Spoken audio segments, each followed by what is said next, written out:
Hi అండి. ఒకప్పుడు ధాన్యం మన చేతికి రావాలి అంటే చాలామంది కష్టపడితే గానీ మన వరకు వచ్చేది కాదండి.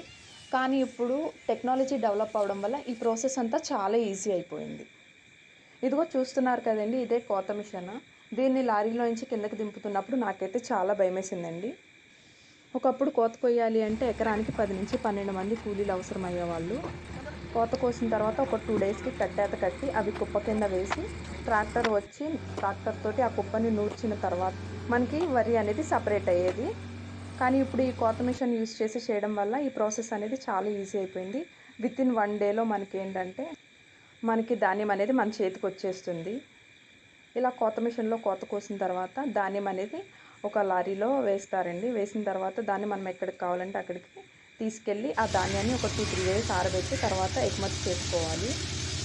ఈ ఇన్ఫర్మేషన్ గాని మీకు నచ్చినట్టయితే ఈ వీడియోని లైక్ చేయండి. మా ఛానల్‌ని